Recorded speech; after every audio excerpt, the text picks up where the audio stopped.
Since Russia's full-scale invasion of Ukraine in 2022, Europe has realized it needs to rebuild its military strength. Capabilities lost during the peace dividend years must be restored, and new technologies developed to stay ahead of future adversaries.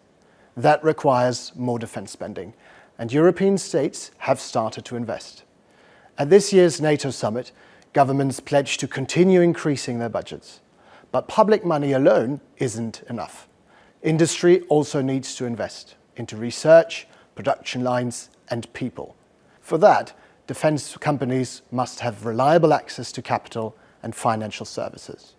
So a key question for policymakers today is, how can governments make sure industry is able to invest? In this debate, ESG, environmental, social and governance standards, are often blamed. Critics argue that ESG rules prevent defense companies from raising money, opening bank accounts or getting insurance. But how true is that? The answer is not very. ESG standards are just one of many factors in investment decisions. For a long time, the defense sector was considered stable, but not especially profitable. It also depends on a single customer, the government, whose demand shifts with politics. Importantly, ESG rules do not especially discriminate against defense. They apply equally across industries. The only real exception from that concerns controversial weapons, things like cluster munitions or chemical weapons. But no European defense company is involved in those, so the impact is negligible. Still, it is true that many sustainability-focused funds have little exposure to defense. That's not because of ESG rules, but because of investors traditionally saw defense as low return, unattractive for green branding, and risky for reputations. That has been changing as defense stocks have rallied, but that past hesitation was more about economics and image than ESG.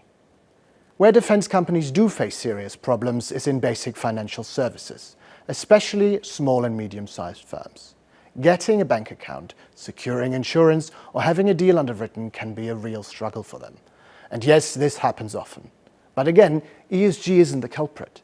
Instead, it's the regulatory due diligence banks must perform, screening clients to prevent money laundering and illicit trade. For defense companies, these checks are unusually complex. Confidential contracts, classified information, and strict non-disclosure agreements make disclosure difficult. That creates heavy paperwork, which SMEs struggle with, and banks are often unwilling to help. On top of that, some banks worry about the reputational risks of serving the defense sector. So, what should we conclude? ESG is not blocking defense. Too often it's a scapegoat for deeper challenges. Regulators should keep clarifying that ESG standards do not prevent investment in the sector, and governments, such as the UK's, should incentivize banks to support companies managing due diligence and find ways of easing firms' workload in handling sensitive disclosures.